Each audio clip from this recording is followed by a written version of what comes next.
같이 읽으시겠습니다. 룻기 2장 17절부터 20절까지 우리 다 같이 합독하시겠습니다. 시작합니다.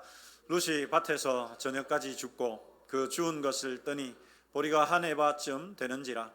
그것을 가지고 성읍에 들어가서 시어머니에게 그 주운 것을 보이고 그가 배불리 먹고 남긴 것을 내어 시어머니에게 드리매 시어머니가 그에게 이르되 오늘 어디서 주었느냐 어디서 일을 하였느냐 너를 돌본 자에게 복이 있기를 원하노라 하니 룻이 그 누구에게서 일했는지를 시어머니에게 알게 하여 이르되 오늘 일하게 한 사람의 이름은 보아스니이다 하는지라. 나오미가 자기 며느리에게 이르되 그가 여호와로부터 복받기를 원하노라. 그가 살아있는 자와 죽은 자에게 은혜 베풀기를 그치지 아니하도다 하고 나오미가 또 그에게 이르되 그 사람은 우리와 가까우니 우리 기업을 물을 자 중에 하나이니라 하니라. 아멘. 네, 우리 좌우로 한번 인사하십시다. 식사 맛있게 하셨습니까? 네, 한 번 더 하십시다. 하나님 감사합니다. 우리 옆 사람에게도 하십시다. 내 옆에 앉아 주셔서 감사합니다.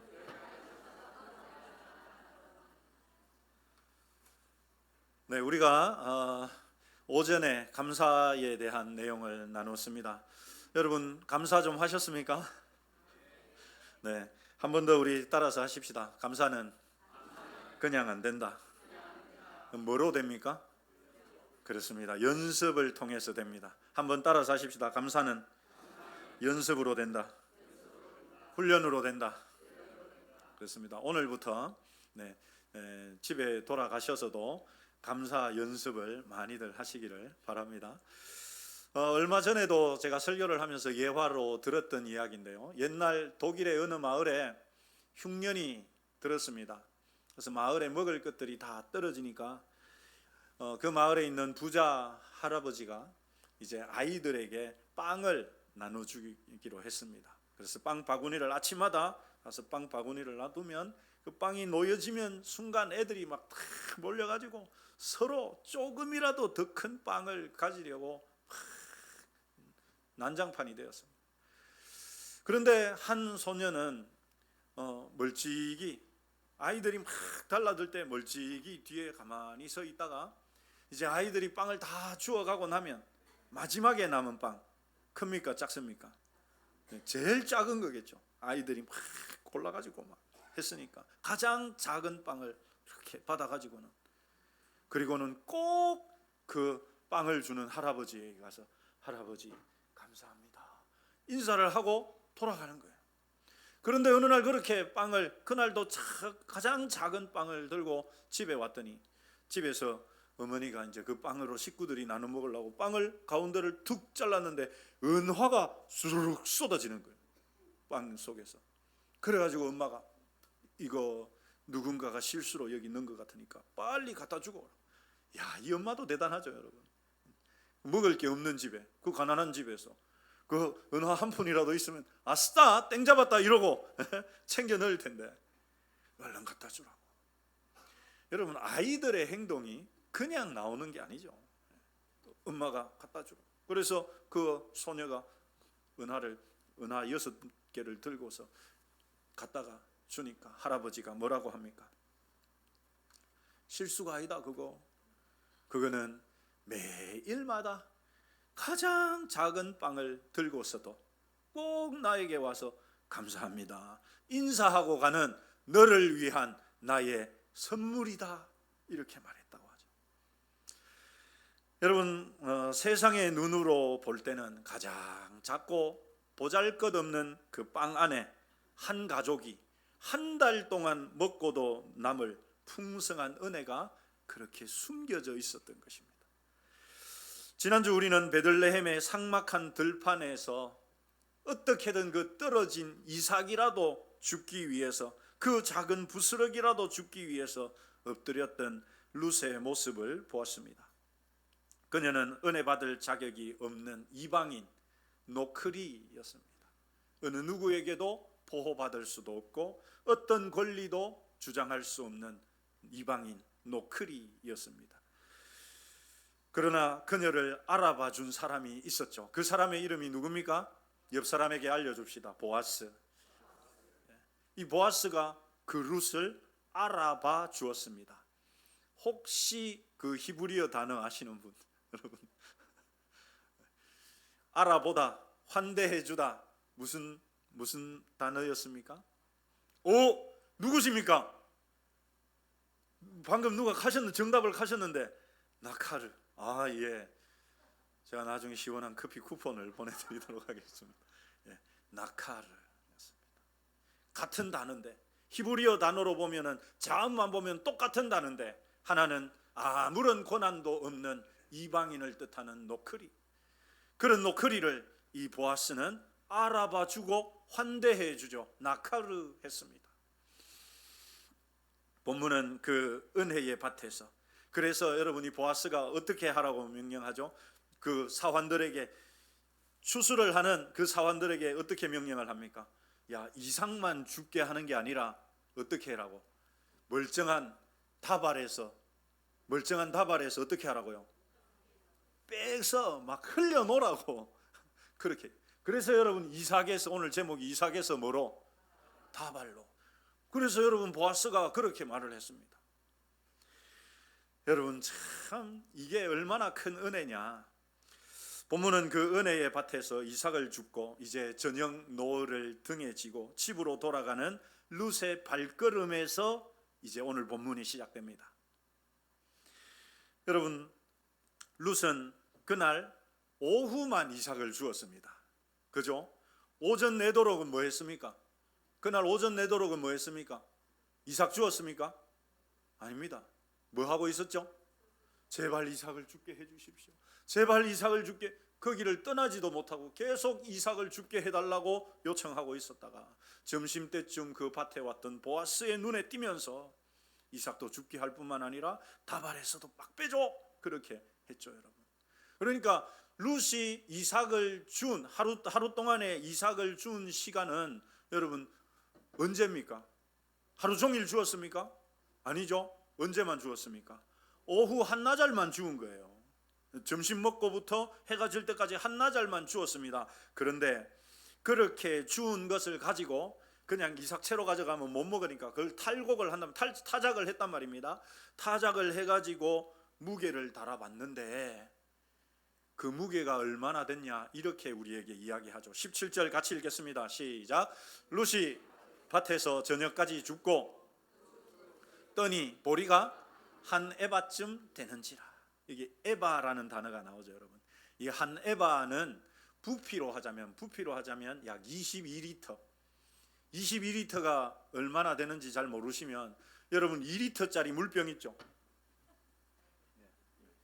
3다수 2리터짜리 물병 몇 개입니까 이게? 22리터면 11개 되는 부피예요. 이걸 무게로 달면 대략 한 20kg 정도 됩니다. 20kg. 그러니까 대략 여러분 쌀 한 포대 정도 되는 거죠. 그런데 이것이 얼마나 여러분 기적 같은 일이냐 하면, 당시에 건장한 남자가 이제 추수하는 밭에 가가지고 하루 종일 추수를 해주고 그 싹스로 받는 양이 얼마냐 하면은 반에바, 약 11리터.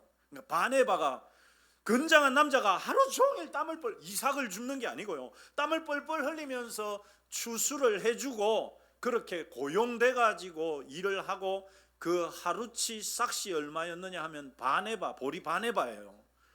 그러니까 여러분, 룻은 반나절만 이삭을 주었는데 양이 얼마나 됐다고요? 한 에바가 됐어요. 성인 남자 하루 종일 땀을 뻘뻘 흘려서 벌 수 있는 2배를 반나절 만에 벌었는 겁니다.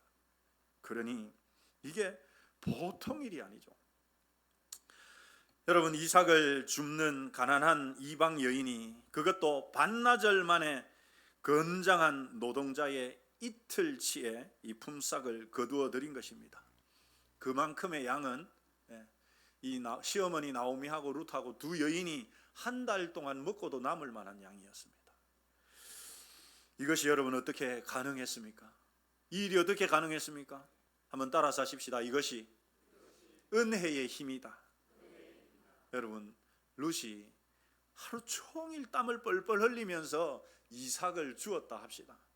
그래봐야 얻는 것이 얼마나 되겠습니까? 그래봐야 얻는 것이 많이 얻어봐야 10분의 1 에바도 되지 않습니다. 겨우 그냥 하루 먹으면 될까 말까 한 양인데, 여러분 무려 한 달을 먹고도 남을 만한 양을 얻게 된 것이죠. 룻은 그 20kg이나 되는 한 에바의 이 보릿자루를 머리에 이고서 땀을 뻘뻘 흘리면서 집으로 돌아갑니다. 여러분 룻의 마음이 너무 무겁다, 막 힘들었을까요? 땀을 뻘뻘 흘리면서 그거 들고 간다고 마음이 어려웠겠습니까? 어땠을까요? 얼마나 여러분 뿌듯하고 기쁘지 않았겠습니까? 집에 누가 기다리고 있습니까? 시어머니. 그녀의 발걸음은 아마 날아갈 듯 했지 싶습니다.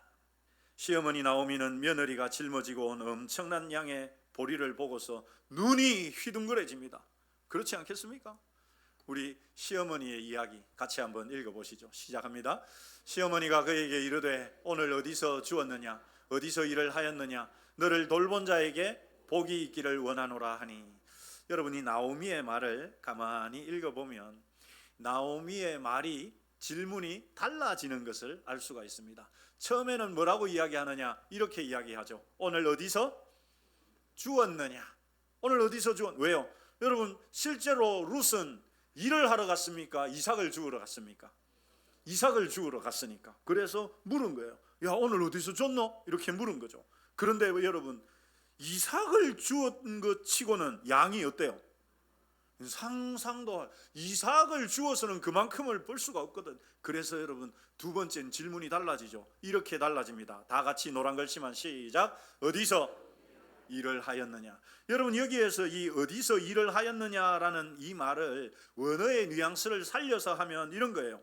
누가 너를 정식 일꾼으로 고용해가지고 너에게 이렇게 풍성한 싹스를 주었느냐, 이 말입니다. 그러니까 제가 아까 말씀드렸죠. 여러분 건장한 성인 남자가 이 고용돼가지고 하루 종일 일을 해도 받는 싹시 얼마라고요?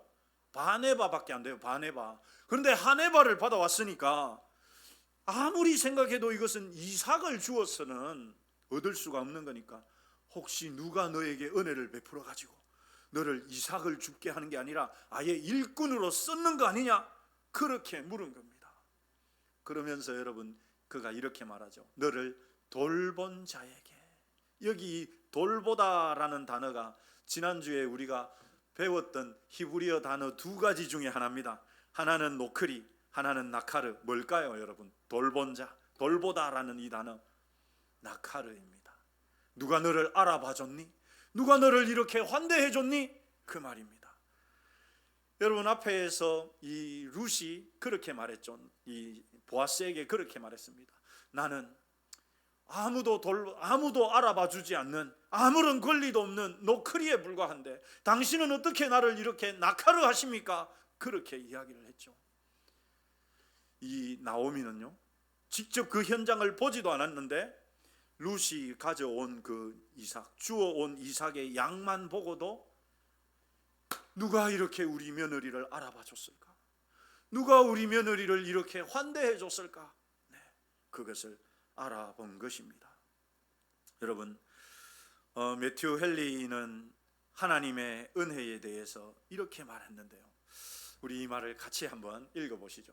시작합니다. 하나님은 우리가 구하거나 생각하는 것보다 훨씬 더 풍성하게 어떻게 하신다? 채워주시는 분이다. 할렐루야. 여러분 우리 하나님은 째째하신 분이 아닙니다. 깐깐하신 분이 아니에요. 하나님 은혜를 주실 때는 어떻게 주시느냐, 내가 생각하는 것보다, 내가 하나님 요만큼만 주세요 하는 그거보다 어떻게 주신다고요? 더 풍성하게 채워주시는 분이십니다. 룻은 그저 오늘 하루를 먹은 양식을 구하러 나갔지만 하나님은 그녀의 품에 넘치는 위로와 기쁨까지 담아주셨어요. 여러분 룻이 보아스가 오기 전까지 그 들판에서 어떻게 하고 있었습니까? 말 그대로 룻은 노크리였어요. 사회에서 가장 낮은 사람들, 고아와 과부와 나그네도 죽을 수 있는 그 이삭 죽기조차 룻에게는 허락되지 않았습니다. 그 정도로 룻은 아무도 알아주지 않는, 누구를 붙잡고 내 권리를 말할 수조차 없었던 노클이었습니다. 그래서 쭈뼛쭈뼛 서서 나도 죽으면 안 될까요? 저도 이삭을 좀 죽게 해주세요. 그렇게 오전 한낮을 내도록 그렇게 이삭 죽기를 허락해 달라고 요청을 하고 있었지 않습니까? 그런데 여러분, 이런 일들이 일어나게 될 줄 당시로서는 룻은 전혀 알 수 없었죠.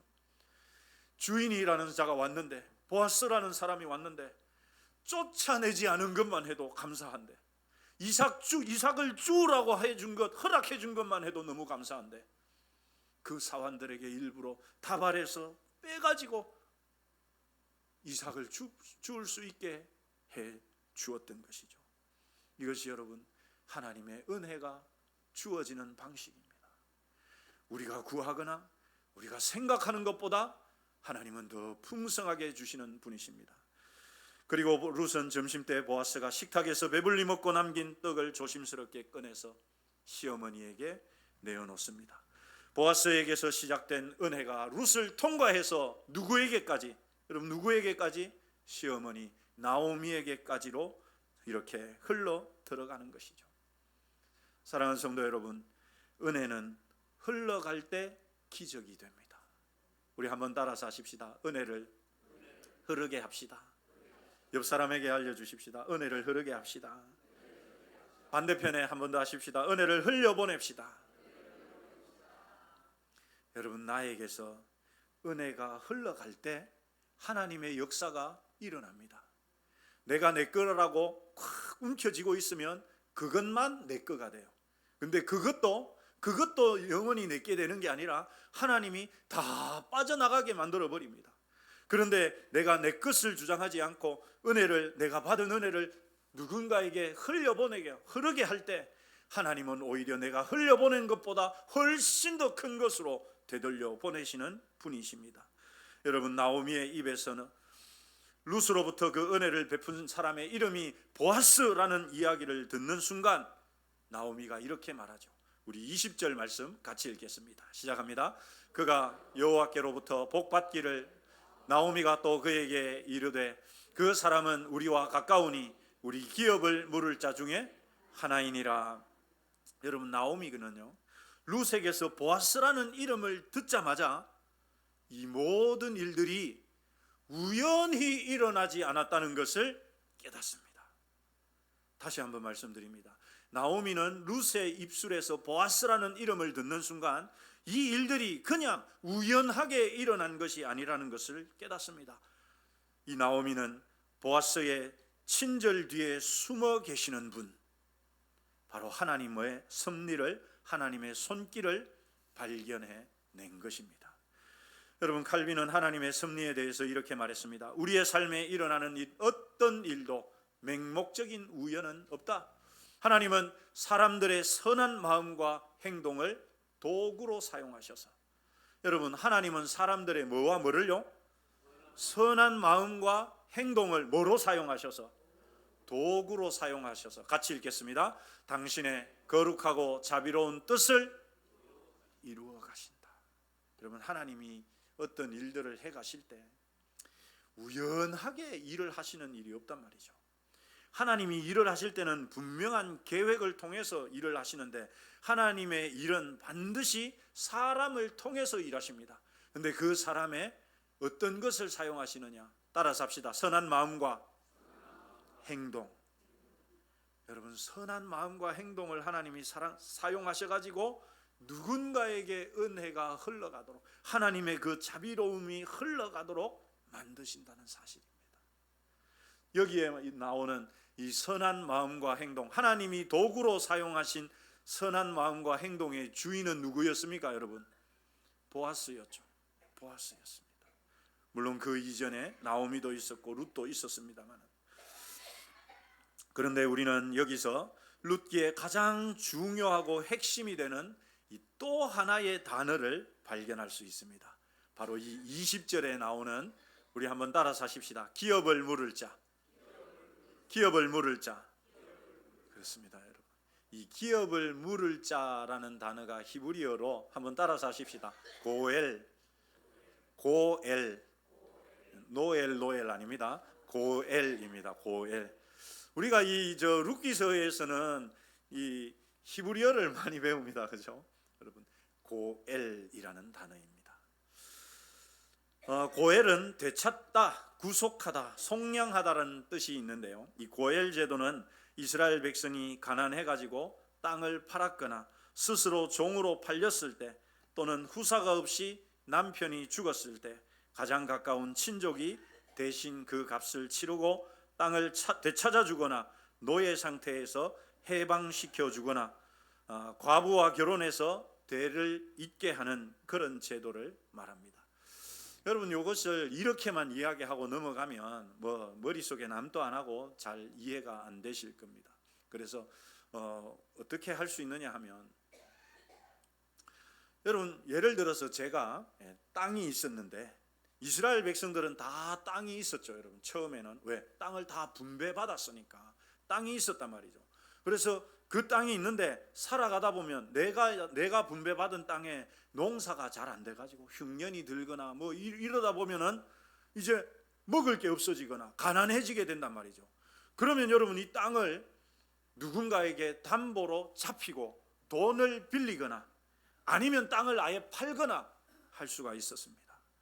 그런데 문제는 하나님께서는 땅을 팔았더라도 이 안식년이 7번이 되는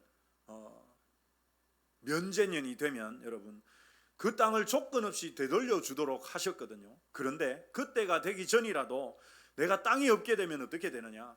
비록 여러분 땅을 팔고 돈을 받았더라도 그걸로 또 막 쓰다 보면 돈도 없어지잖아요. 그렇게 되면 또 어떻게 됩니까? 문제는 몸을 파는 거예요. 누군가에게 종으로 팔아가지고 그 집에서 이제 먹고 사고 하면서 삭슬 받으면서 그렇게 지내거든요. 그런데 하나님이 이것은 원하시는 것이 아니거든요. 그래서 내 이웃, 내 친족 중에서, 내 친척 중에서 좀 부유한 사람이, 그 사람이 내가 팔았던 땅을 대신 돈을 갚아주고 다시 나에게 땅을 돌려주게 하거나, 아니면 내가 종으로 팔렸어. 그러면 그 주인에게 종의 값을 주고 다시 나를 종에서 이렇게 되찾아오는 사람, 이런 제도가 있었는데 그 제도가 바로 고엘이라고 하는 제도입니다. 그런데 여러분, 이 고엘 제도는 율법이 규정하고 있는 강제 규정이거든요. 그런데도 불구하고 이스라엘 사회 안에서는 이것이 잘 지켜지지가 않았습니다. 어떤 문제가 있느냐 하면, 이 고엘에 되기 위해서는 3가지 조건이 있어야 되거든요. 첫 번째 조건이 뭐냐? 한번 따라서 하십시다. 혈연적인 자격. 네, 당연히 가까운 친족이어야 했습니다. 두 번째 자격이 있는데 한 번 더 따라서 하시죠. 경제적인 능력. 여러분, 친족이 있더라도, 친척이 있더라도 이 사람들도 목구멍이 포도청이면, 너무 가난하면 대신 땅을 사줄 수 있습니까? 없습니까? 없어요. 그러니까 그 두 번째 자격이 뭐냐? 경제적인 능력이 돼야 돼요. 얼마든지 땅을 사주거나 아니면 종으로 풀어줄 수 있을 만큼의 이 경제적인 충분한 재산과 능력이 있었어야 했습니다. 마지막 3번째 조건이 뭐냐? 한 번 더 따라서 하시죠. 자발적인 희생. 여러분, 이게 참 컸습니다. 이게 두 번째 자격하고도 연결이 됩니다만은 내 재산이 축나고 손해 나잖아요. 내가 내 사촌이 땅을 팔아가지고 땅이 없는데, 그래서 내가 돈이 있어가지고 내 재산으로 여러분 그걸 사준다 해서 이 사람이 나한테 갚는 거 아니거든요. 그러니까 나의 재산이 빠져나가게 되어 있는 것입니다. 그렇기 때문에 이 고엘 제도를 하려는 사람은 기꺼이 희생하려는 그런 사랑의 의지가 있어야만 가능했던 것입니다. 여러분, 나오미는 남편과 2 아들을 잃고 모든 재산을 탕진한 채 이방 모압 땅에서 텅 빈 몸으로 돌아왔습니다. 그래도 이 나오미는 2 며느리를 의지할 데가 없으니까 이 2 며느리를 예루살렘까지, 베들레헴까지, 이스라엘 땅까지 데리고 오려고 하다가 여러분 어떻게 하죠? 은혜를 베풉니다. 이 나오미의 텅 빈 삶이지만 그래도 남아있는 그 은혜를 쥐어짜가지고 두 며느리들에게 흘려보내죠. 그래서 그들을 친정으로 돌려보내는 것입니다. 그러자 여러분, 이 나오미에게 하나님의 은혜가 흘러 들어오기 시작하죠. 바로 룻이 자기 그 시어머니를 붙쫓아서 왔던 것입니다. 여러분, 이 나오미의 가정 당시에는 정말 그 가문이 완전히 끊어진 상태였습니다. 남편도 죽었지 두 아들도 죽은 상태였기 때문에 가문이 완전히 끊어진 상태였습니다. 그런데 며느리가 주워온 그 보따리 안에서 이 보아스라는 이름을 듣는 순간 절망뿐이던 이 나오미의 가문이 그 친족으로 이 머릿속에 번개처럼 스쳐간 사실 하나, 그것이 떠올랐습니다. 바로 보아스가 있었구나. 그는 우리 가족의 친족으로 잃어버린 땅을 되찾아줄 수 있는 능력 있는 자, 바로 우리의 고엘이구나. 이것이 생각났던 것입니다. 여러분, 이것은 그저 그냥 잊어버리고 있던 친척 한 명 이름을 떠올린 것이 아닙니다. 바로 영적인 눈이 열려서 구원자를 발견한 순간입니다. 이 고엘 제도는 장차 오실 완벽한 고엘, 바로 우리 예수님을 가장 선명하게 보여주는 그림이기 때문입니다. 여러분, 이제 이 나오미와 룻의 가정이 어떻게 되느냐? 하나님께서는 이삭이라도 죽기를 원했던 그 룻에게 다발의 은혜를 허락하셨고, 그 다발의 은혜를 받았던 이 룻에게 이제는 고엘이라고 하는 완전한 하나님의 은혜가 흘러 들어가도록 만들어 주었습니다. 여러분, 룻은 비천한 이방인 노크리에 불과했습니다. 그는 최하층민들이 하는 이삭 죽기마저 금지되었고 외면받아야 했습니다. 그런 그에게 하나님은 보아스를 보내주시죠. 그 보아스는 룻을 알아봐주고, 그리고는 그녀를 노크리라고 천박하게 천시하지 않고 나카르로 이 룻을 알아봐 주었습니다. 룻은 단지 하루를 겨우 먹을 수 있는 이삭을 원했지만 보아스는 그녀에게 다발을 안겨주었습니다. 뿐만이 아니라 이제 하나님은 그녀가 한 달을 지낼 그 다발에서 멈추지 않고 그녀의 삶을 완전하게 회복시켜줄 고엘을 만나게 하신 것이죠. 사랑하는 성도 여러분, 이 은혜의 흐름이 어떻게 시작됐습니까? 처음에는 너무도 미약했습니다. 너무나 여러분 서글펐습니다. 우리가 이 룻기를 봐오면서 처음에 보았죠. 여러분, 얼마나 서글프게 시작했는지. 나오미는 남편도 두 아들도 잃어버리고 아무런 재산도 없이 천하에 의지할 곳 없는 그런 사람이었습니다. 그런 이 나오미가 그래도 은혜를 쥐어짜서 두 며느리에게 흘려보내죠. 이게 여러분 무슨 일이 일어나겠나, 이게 뭐가 되겠나 싶을 정도로 너무나 서글펐습니다. 그러나 이제 이 룻을 통해서 고엘이 되는 보아스를 만남으로 인해 이제 이들의 인생에 놀라운 하나님의 은혜가 임하게 됩니다. 사랑하는 성도 여러분, 이것이 은혜의 힘입니다. 내가 은혜를 막는 자가 아니라 흐르게 하는 사람이 될 때 비록 작고 작은 은혜의 부스러기 이삭에 불과하지만 하나님은 그것이 이삭을 넘어서 다발이 되게 만드시고 다발을 넘어서 완전한 회복이 이룰 수 있는 고엘의 안식으로 되돌려 주시는 것입니다. 사랑하는 성도 여러분, 우리 좌우로 한번 인사하십시다. 시은인이 됩시다. 우리가 2026년 이 표 은혜를 흐르게 하는 사람, 시은인이라고 말씀을 드렸죠. 여러분, 은혜를 시작하는 사람이 어떻게 시작을 합니까? 이런저런 원망할 만한 일들이 있을 때, 이런저런 안 좋은 일이 있을 때, 여러분 나오미처럼 아무것도 없는 그때에 그래도 나에게 남은 그 은혜를 내가 내 것으로, 내 욕심으로 챙기지 않고 손을 펴서 흘려보낼 때 그 작은 은혜가 여러분 처음은 미약하고 너무도 서글프지만 그것이 그들의 삶을 풍성하게 만드는 하나님의 은혜가 되어서 돌아오게 되는 것입니다.